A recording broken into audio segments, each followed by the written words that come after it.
So yeah, that's what's been going on. So today I was going to work on this model, and I've been working on this for maybe the past week.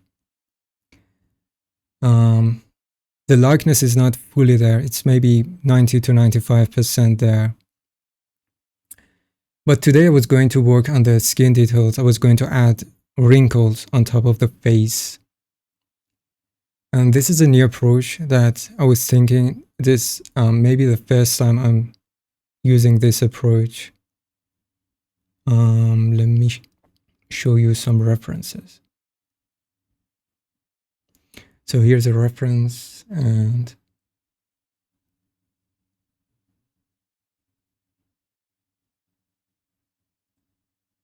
nope. Yeah, here's the model and here's the reference. So I'm going to work on these wrinkles, forehead wrinkles, the crow's feet, the nasolabial folds. Today I wanted to work on those, and I wanted to share my workflow with you, because I think this is a very interesting approach that I just came up with. Let me make sure I just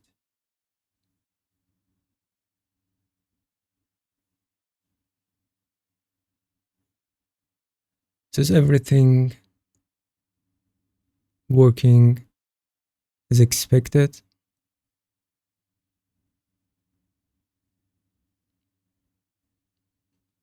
Okay, I just assume that my audio and video are all working as they should. So, what's my approach? If you have watched any of my previous tutorials on YouTube, you know that I'm a big fan of a Spotlight in ZBrush, because I think it's a very fantastic tool to add references to the canvas. So for example, here I have this super sharp, high resolution reference photo that I'm going to compare my model with this reference. And I'm going to show you how I'm going to add those wrinkles on top of the model to make sure that we can get those details as close as we can to the reference. So you can see that most of the facial patterns and characteristics are almost in position. Maybe the perspective should be a little bit wider. Let's make it 20.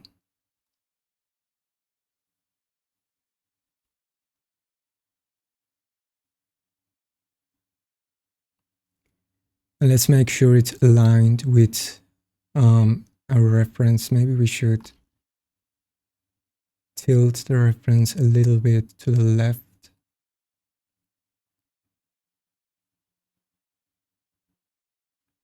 Okay, I think now we're close. All right. So to add those wrinkles, what I'm going to do, instead of sculpting those wrinkles using the brush, any sculpting brushes, what I'm going to do, I'm going to switch to RGB mode, which is basically polypaint.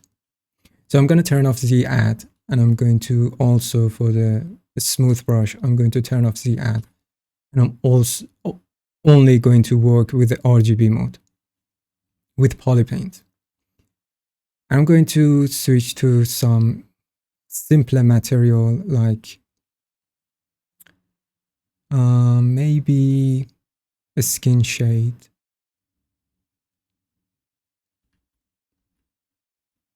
And then if you have used poly paint in ZBrush, you know that before painting, you should first fill object with your base color, which now base color is white basically. So I'm gonna fill object and make sure that, oops, yeah. So now, instead of sculpting those wrinkles, I'm going to paint them over to make sure that we have lost the sound, so you can't hear me? Okay, great. Now everything seems to be working. Now, so instead of sculpting those lines, I'm going to paint them over. Let's turn off symmetry and let's change the draw size to something around 3 or 4 or 5.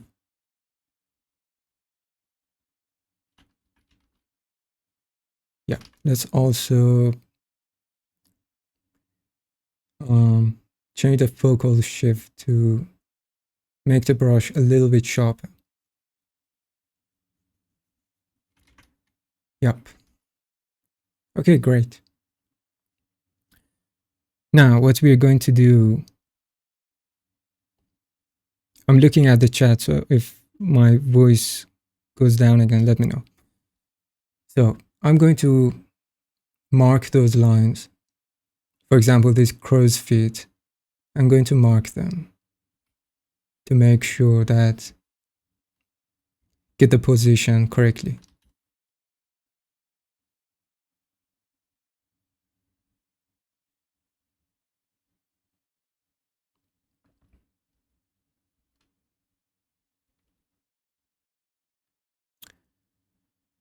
Someone asked that how often will you record your streams? So I've been going live for the past maybe 2 or 3 days. This is basically my third official stream. But I didn't tag anyone because I didn't know that I should tag everyone to notify them.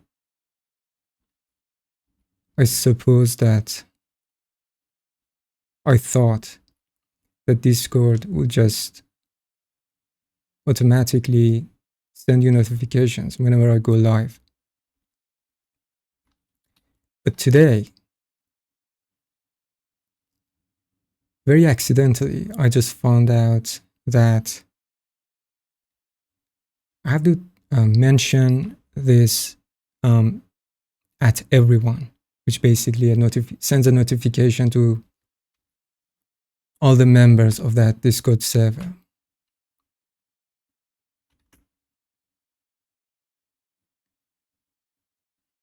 Which is a lesson I learned today.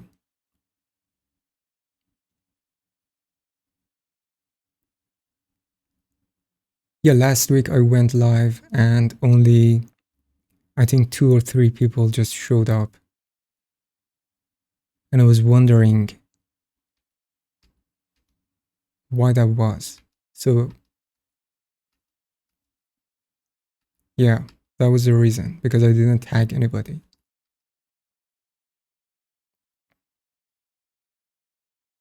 Yep. From now on, so whenever I go live, I just send a notification to everyone.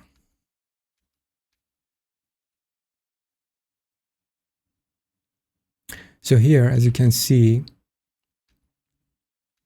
I'm trying to mark those lines.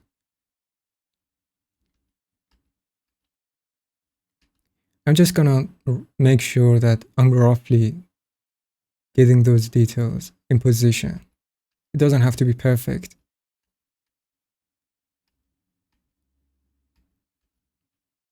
We have this crow's feet here. We have these lines on the lower eyelid. By the way, this is a commissioned work. This is not personal work.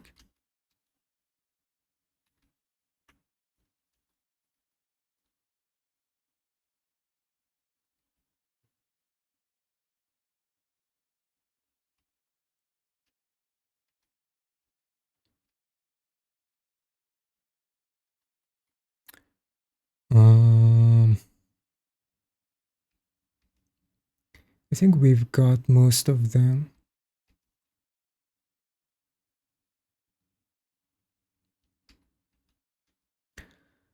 I can assign live stream roles so people can decide to be notified when a stream is going on. But then how would I let people know that there's a role? There's a new role to choose. That's a challenge in itself.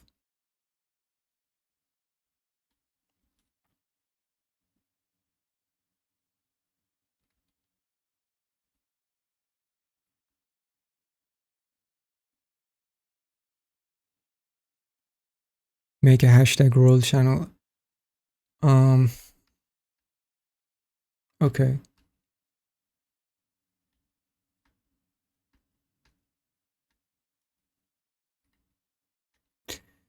So let's zoom in and let's work on those wrinkles individually. I've also recorded that camera perspective into this custom view. This is a custom template. If you don't have access, you can just go to document menu in ZBrush, go to the app link properties, and there are all the lists of all these custom basically these are perspectives that you can save. For example, if you want to use a spotlight, this is a perfect approach to just save your views.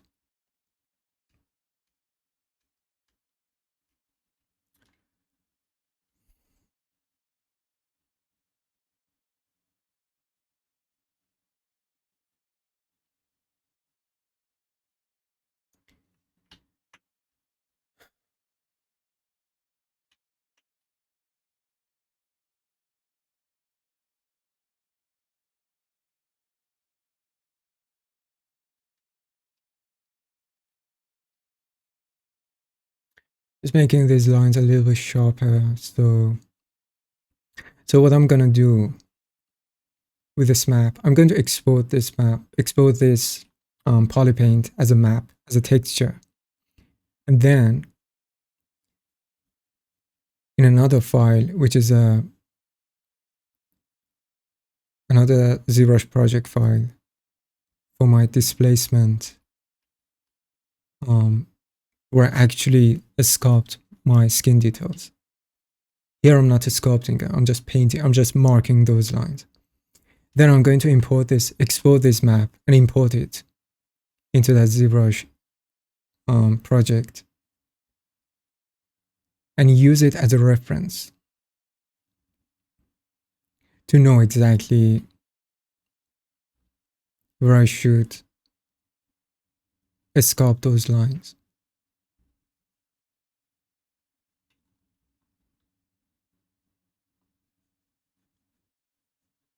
And while I'm working, if you have any questions about what I'm doing, or in general, if you have any questions about my workflow,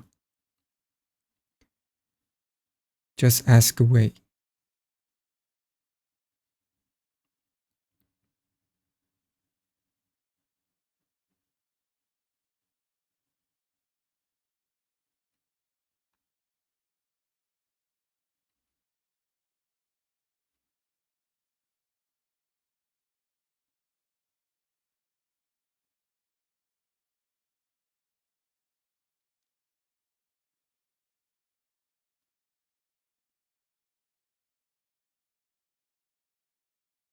I also have my references on my second monitor. So if you notice, I'm constantly looking back and forth because I'm looking at my reference photos on my second monitor.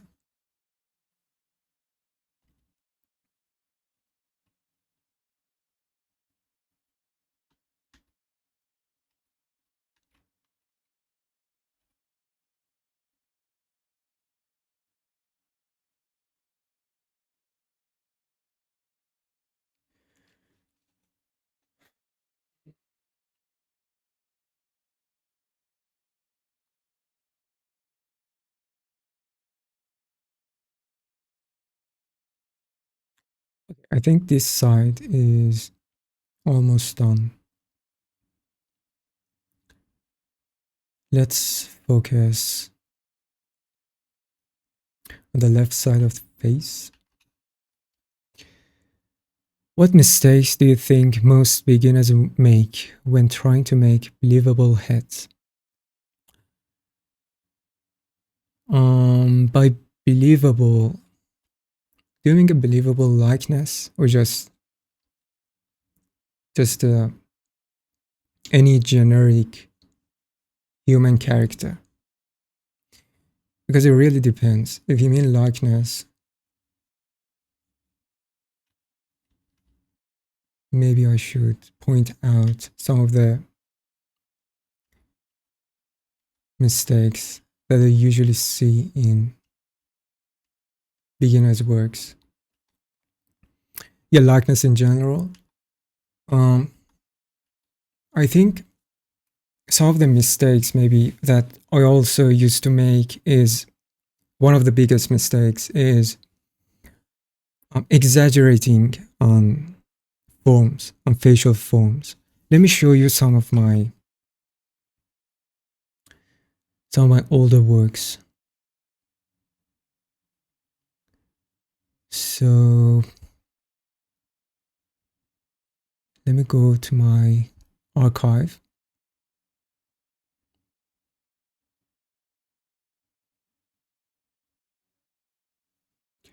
Okay, this is one of my very first likeness projects.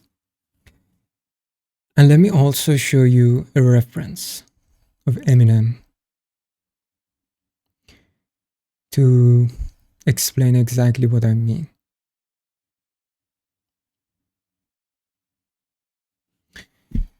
Eminem.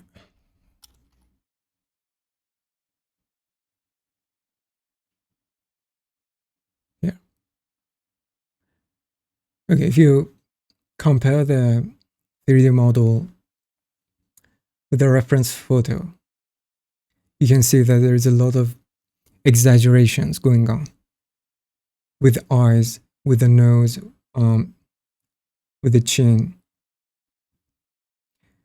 Those characteristics, those facial features are a lot subtler in the reference compared to the 3D model. You can see that here.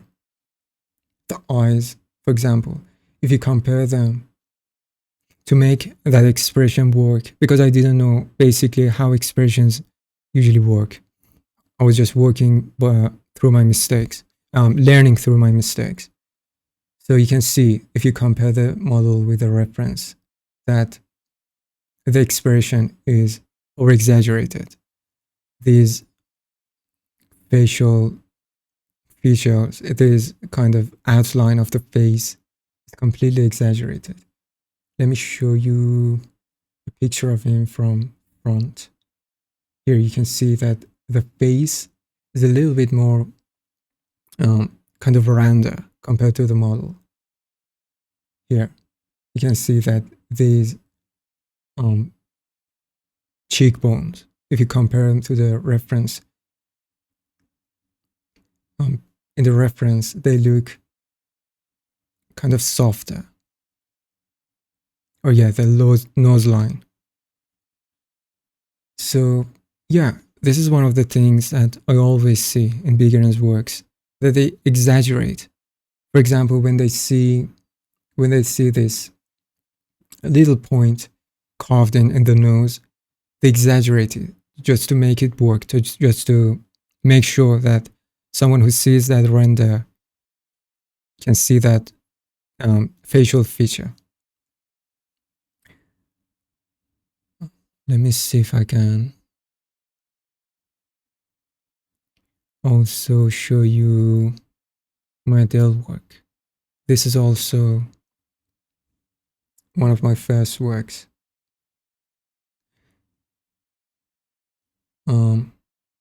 Still, the hair, if you compare it to my more recent works,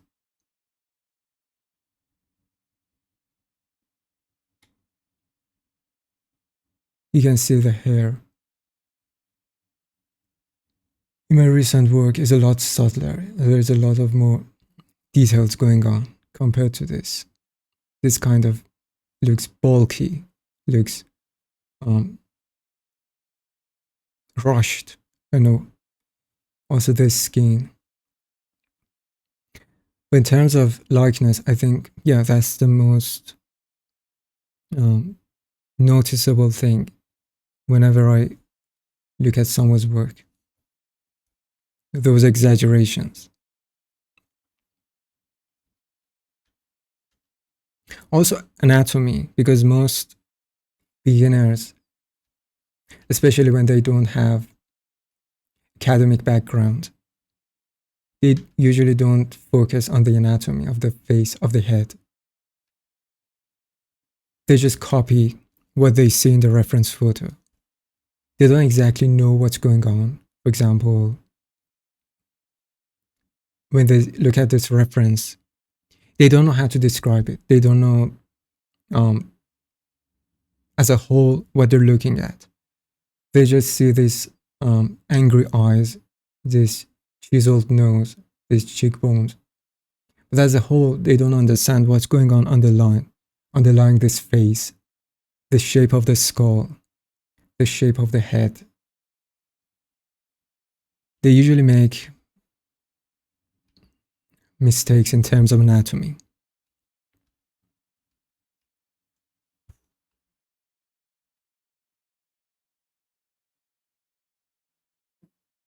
Also, leaving the character expressionless, not paying any attention to the expression. That even when there is no expression, there's still something going on with the face. You can't just leave a face blank with no expression. In order to make that connection with your audience, you have to make some effort to convey those emotions, make some sort of psychological intimacy with your audience. Posing your character. Most beginners just leave their character in their default pose. They don't spend any time imposing their character.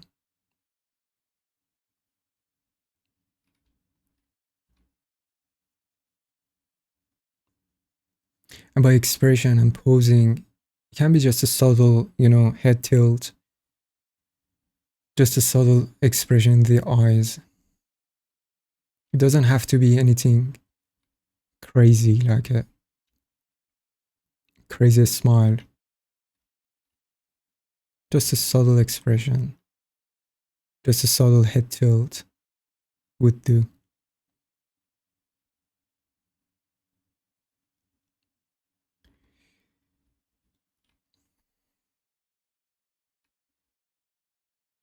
Talking and working at the same time is really, really difficult. At least for me. You can't focus. I can only focus on one thing. When I work, it's really hard for me to focus on talking.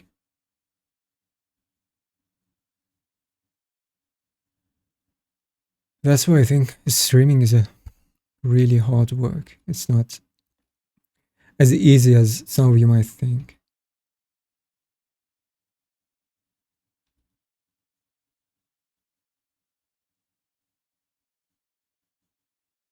I'm also just learning.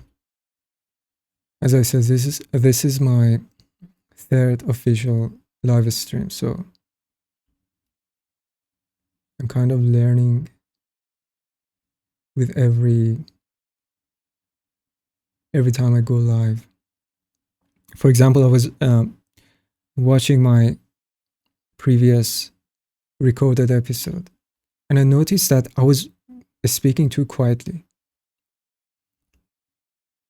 So today I practiced to be a little bit louder, to speak a little bit louder, because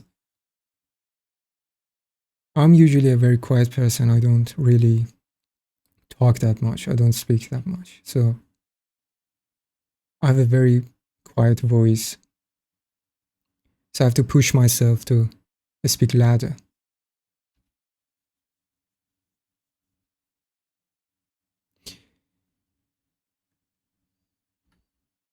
Thank you very much.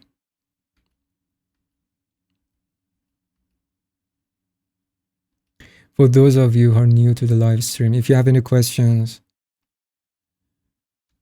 regarding what I'm doing or in general, any questions about my workflow, about my works, feel free to ask.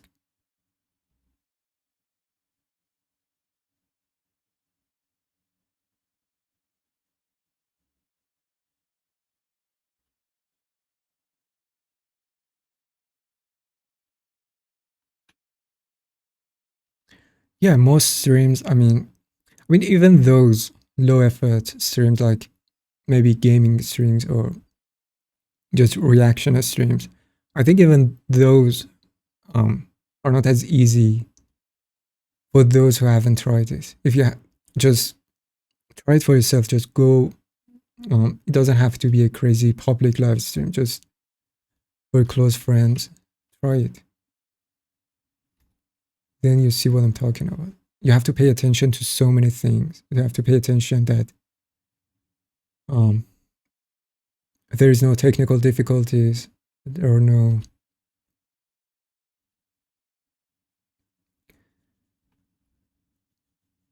because in my last week when I went live, I was just for half an hour. I was just struggling to share my screen or to um, make sure that my audio and video are in sync. But you're right. When you're working in, like, when you're doing your job, it is basically my job. This is commissioned work, and streaming, this is way harder than those maybe reactionary streams.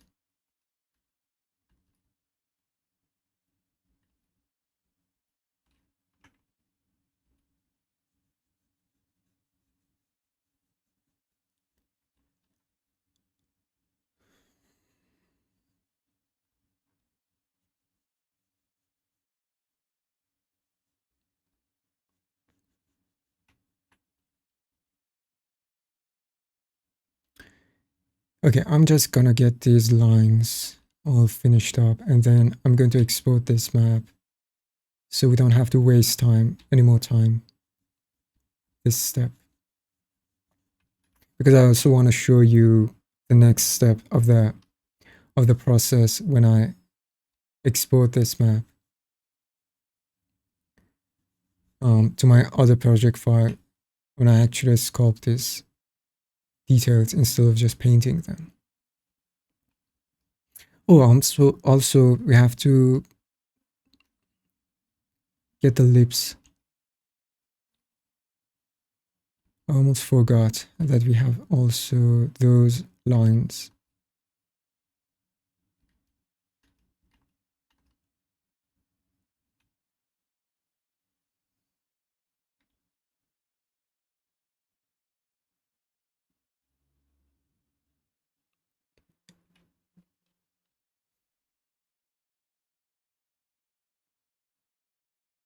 It's a very quiet audience. No questions?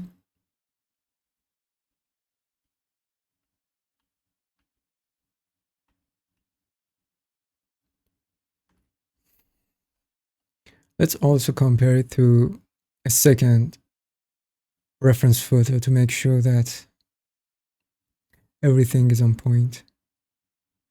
Because sometimes there are some distortions to a perspective that might make it difficult to get everything in position. So I'm also going to use references for backup. to make sure from all different angles everything is correct. Do you use pen tablets for ZBrush, and which model brand do you recommend? Yeah, I use Wacom Intuos Pro. What brand do I recommend? I think it doesn't really matter. It doesn't make that much difference. Because before this Wacom, which is basically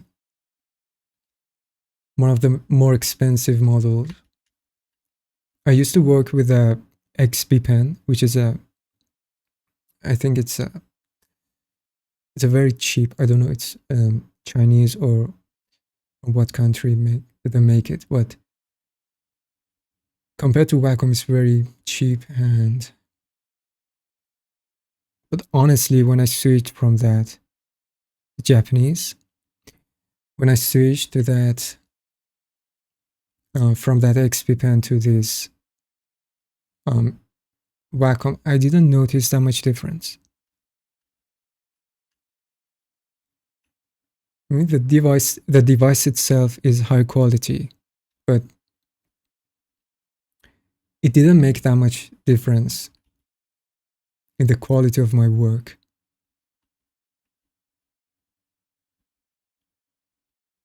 So whatever brand that works with your budget, I think just go for it. So here, as you can see, some of those lines aren't perfectly aligned from this angle. So we have to make some corrections. For example, here, let me save this perspective view. From this angle, you can see that some of the lines are not completely aligned with the reference photo. Also, we also have some additional lines, wrinkles that are visible only from this reference.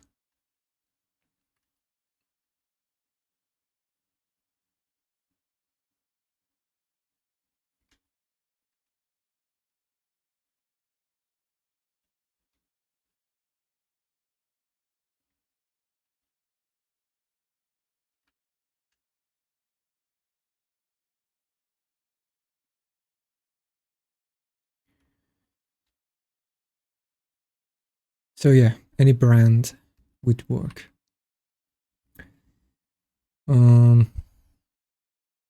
But for ZBrush, make sure that you buy something that has pressure. Most tablets have pressure, but some of the cheaper ones, maybe they don't have pressure. Just make sure that whatever you buy, it has pressure.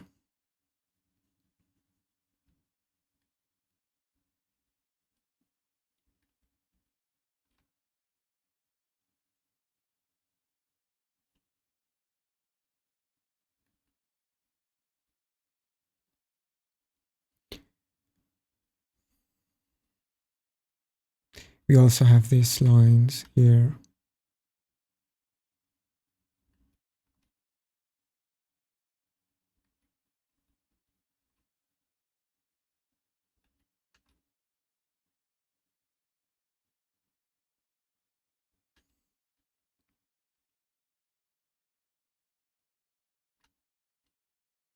We have the necklines.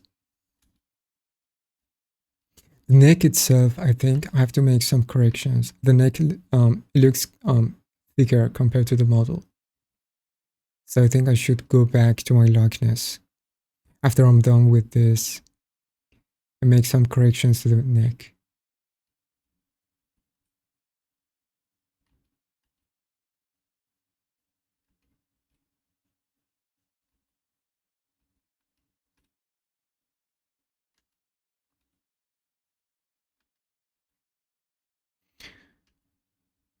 So maybe tomorrow I'll show you how I use this map to sculpt those wrinkles. I'm not sure I can make it today.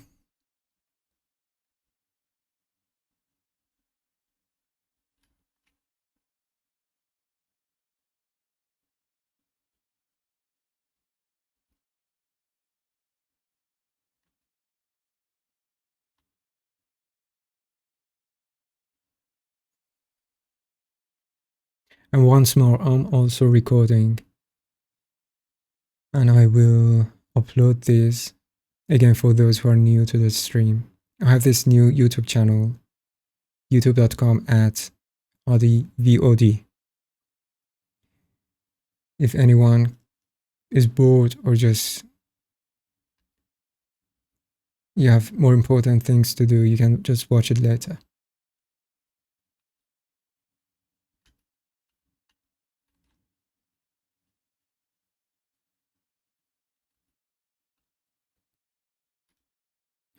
Thank you for pasting the link. Yeah, that's the link. I'm also planning on, in future, maybe I'll go live on my YouTube channel. It's kind of trickier to go live on YouTube here because YouTube is blocked here, unfortunately. And whenever I use a VPN, it kind of always just continuously disconnects.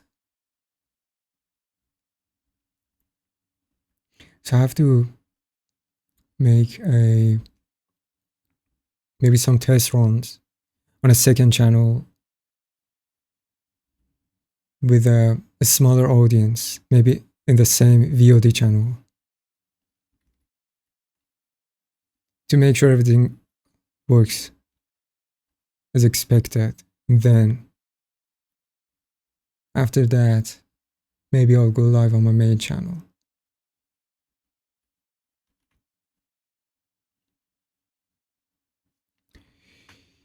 You can't hear me? Oh my god. Can you hear me now? Hello. Somebody asked a question. Let me go back. I want to ask questions about Mari. Do you use Mari? I haven't seen you using it. I saw you mention Substance on your works. I don't use Mari because I don't know how to use Mari. I've never used Mari. I would love to use Mari, but I'm just so busy with work that yeah, I'm so busy with work always that I just can't find free time to learn a new software. I would love to learn Mari. I would love to learn Unreal. I would love to learn Houdini, everything. I wish I had more time.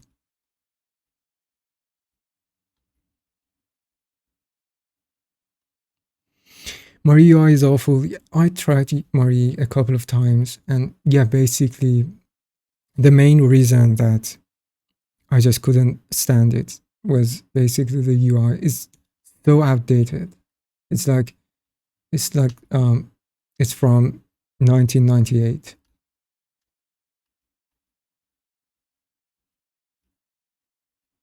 It makes it difficult to learn and enjoy the working with it.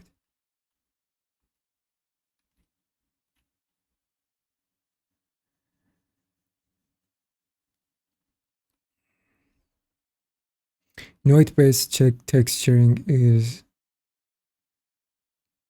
yeah, that's why Mari is something that is really beneficial to your workflow if you learn it. I haven't used Substance either. I haven't used Substance for maybe about a year. Nowadays, I just do everything inside ZBrush. I do sculpting and painting both inside ZBrush.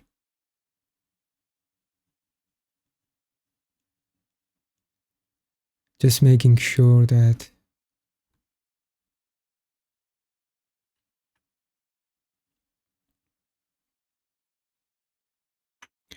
It's a must for VFX because it supports tons of UDIMs, but I think the UI is worse than the ZBrush. Yeah. ZBrush UI is unique. I don't think when you get used to it, it's not horrible. Mari UI is just outdated. But ZBrush UI is unique. It's not outdated. It's just unique. It's not like any other program.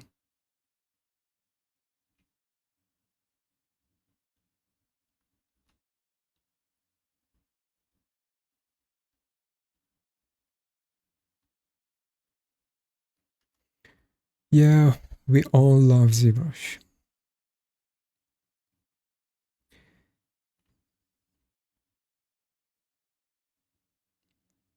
Um,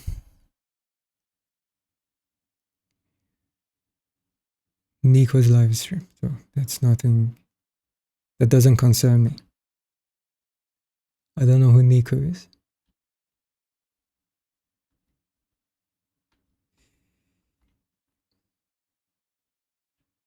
So let's also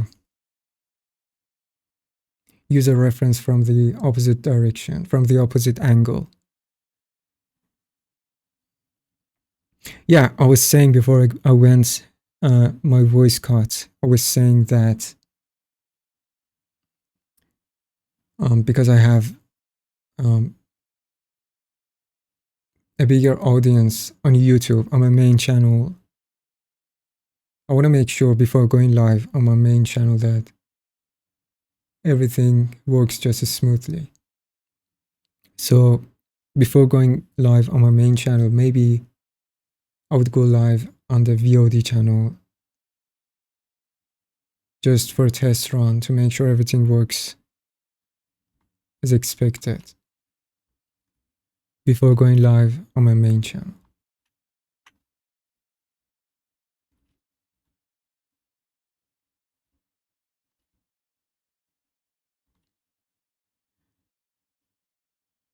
So we're going to make sure that we also get those wrinkles from this angle.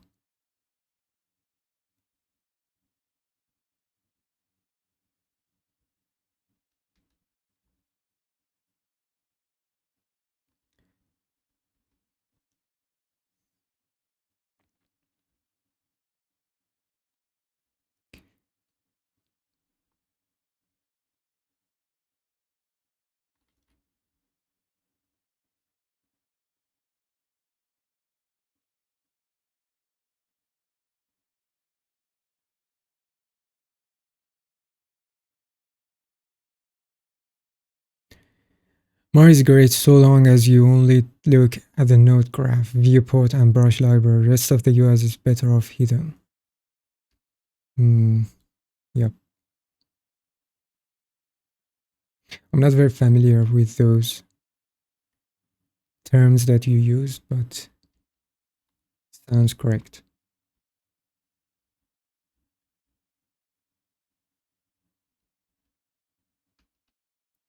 Let's also save that perspective view and let's change the opacity of the reference photo to see those wrinkles.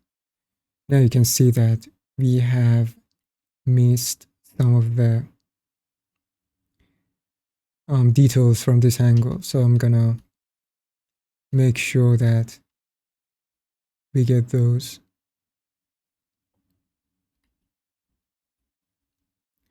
You can also send me your works if you want me to comment on your work live. You can just post it on the stream chat.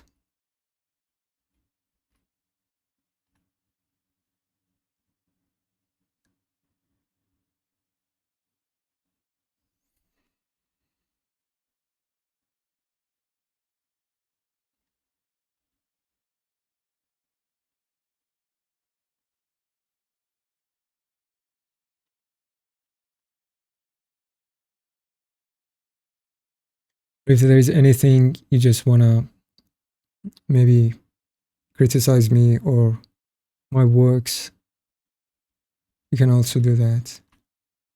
Or point out anything that you think I should do better for my future live streams.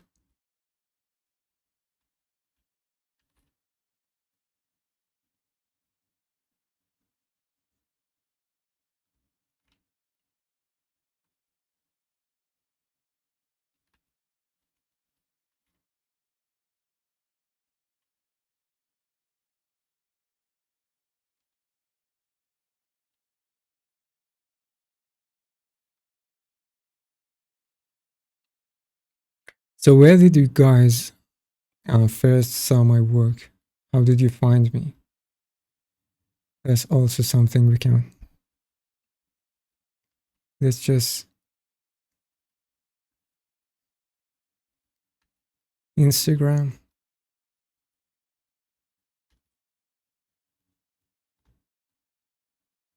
Yeah, I think most people know me from Instagram because that's basically my biggest platform.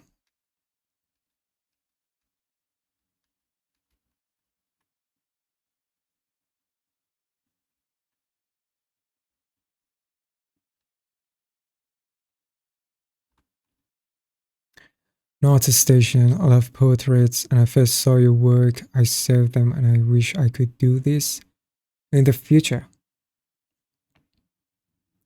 Thank you.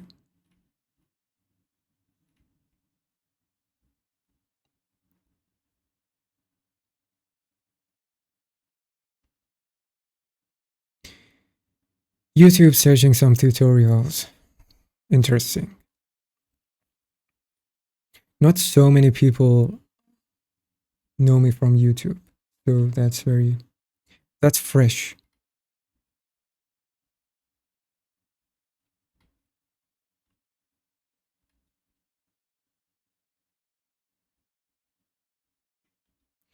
Also YouTube searching for exchange tutorials. So if you know me from YouTube, have I shared my Discord channel on YouTube? Because I don't remember doing so.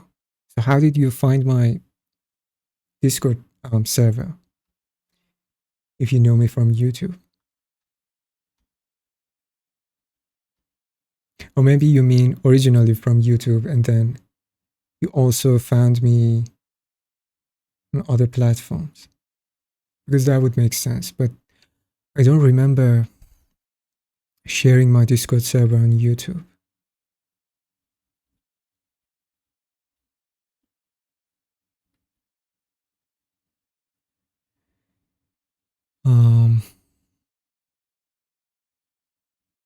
Instagram.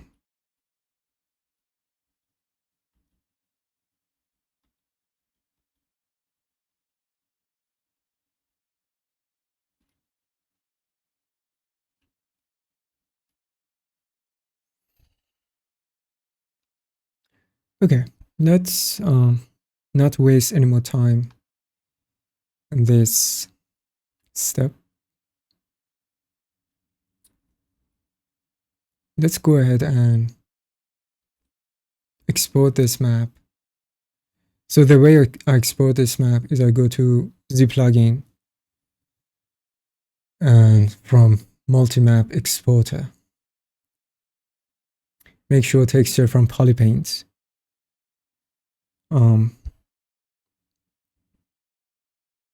is highlighted. Just choose the map size now because this is nothing special. I'm just gonna go for 4K and then just create all maps. That's basically what we do.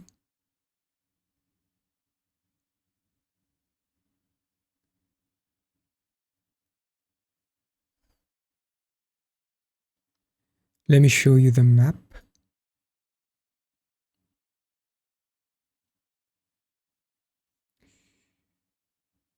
Yeah, so it's a very simple map. It's nothing too crazy going on.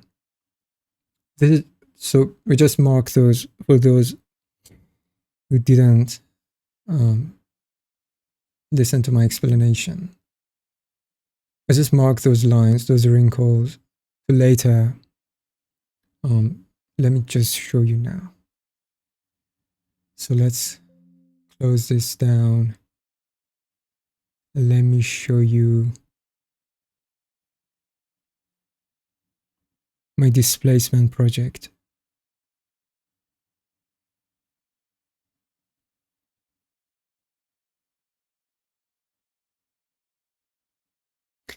It's around 100 million polygons using Geometry HD. That's why it's taking its time to open.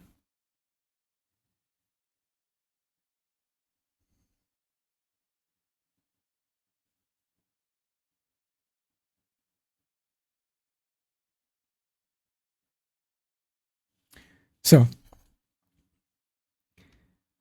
this is a displacement that I already have added those pores, skin pores. I don't remember exactly what blueprint I used. I think maybe it was XYZ or Scanstore, I'm not sure. I don't remember exactly. But yeah, basically I have added those. Let me go to geometry, HD geometry mode. Just press A and it switches to Geometry HD. So I've already worked on those tiny details, tiny skin pores. But I haven't added any wrinkles. So now that's what we're going to do. I'm going to import that texture. We can't use layers in GeoHD, right? I tried and I couldn't do it. So you have layers outside Geometry HD. Now I have these, I have 6 layers. And I want to record, for example, in the layer for wrinkles. But then when I switch to Geometry HD, then what happens? Oh, I have to.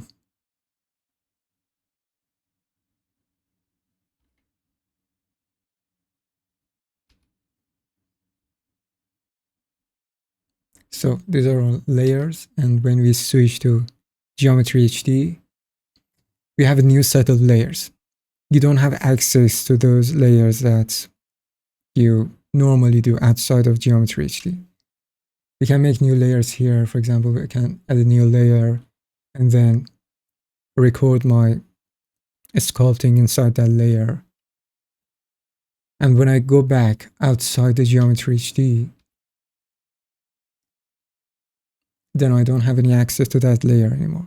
If I go back again to Geometry HD, that layer is just, it baked in. There is no, so it just baked that information to that parent layer. So yeah, that's one thing that you have to consider if you want to use Geometry HD and you use layers. That layers inside and outside Geometry HD are completely separate. So now I'm going to import that texture that I painted in my previous project, and flip vertical. If you have used ZBrush, you know why. And then I'm going to go in this texture map menu. I'm just going to choose that. And now we have all those lines here too.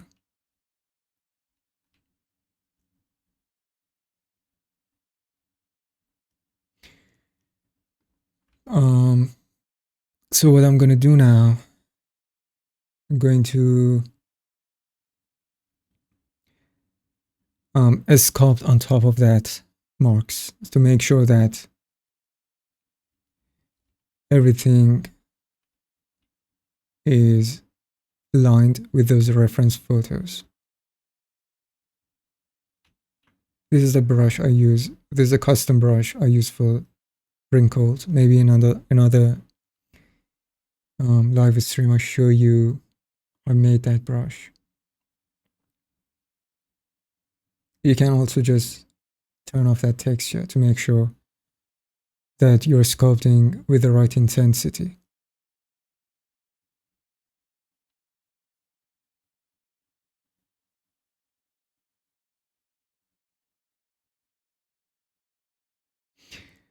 I think if you go in Geometry HD, it turns off that map.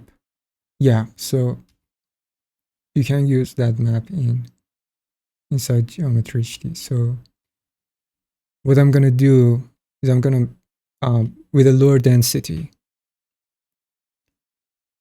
I'm going to sculpt on top of those lines, and then after I have all of those lines in place in the correct position, let's increase the intensity. Yeah, after I'm done sculpting those lines, I'm gonna switch to Geometry HD, and then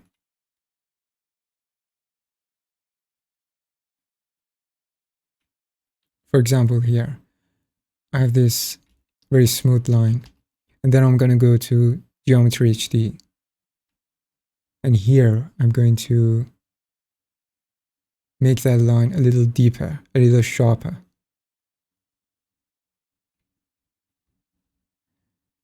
So that's my approach to sculpting the wrinkles. You're planning to make the hair live stream? I don't know, I have so many tutorials on YouTube for hair that I'm not sure I have anything new to share with you. I've basically showed you everything. But sure, in my future live streams. Let me also show you. So this is basically what I'm gonna keep doing until I have all those wrinkles in position. I don't think I can make, I can finish it today. So maybe tomorrow in another live stream, I'll show you the final result. But for now, let me show you, someone mentioned hair. So this is the model inside Maya. And this is the hair I've been working on. I don't think I can show you the render because my clients might not be okay with that. So I'm just going to show you the viewport model. This is the hair that I have been working on. It's not finished. It's just halfway there.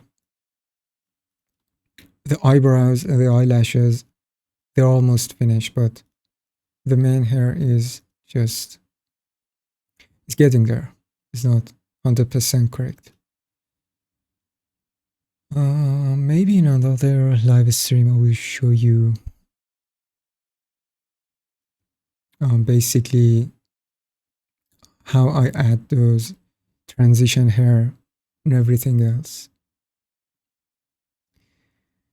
So if you have any questions, I think I'm going to finish this tomorrow. This is taken too long for now.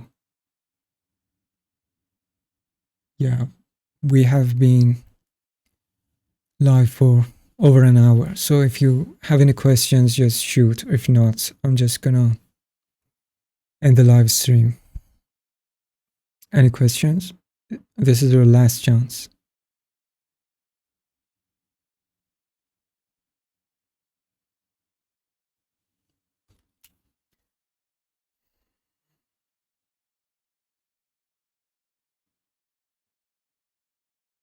And these are the guides for eyebrows.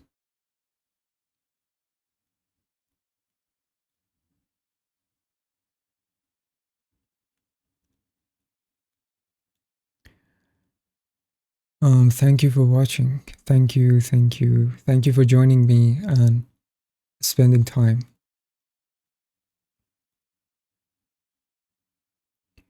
Thank you.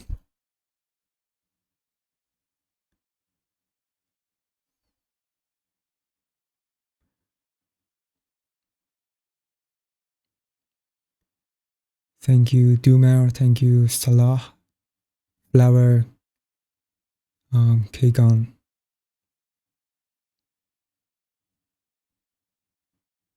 Or maybe in my future live streams, I'll just let you join. I don't know if you guys have mics or webcams. Maybe we can arrange it for future live streams too. We can have guests, you know, so I'm not the only person talking.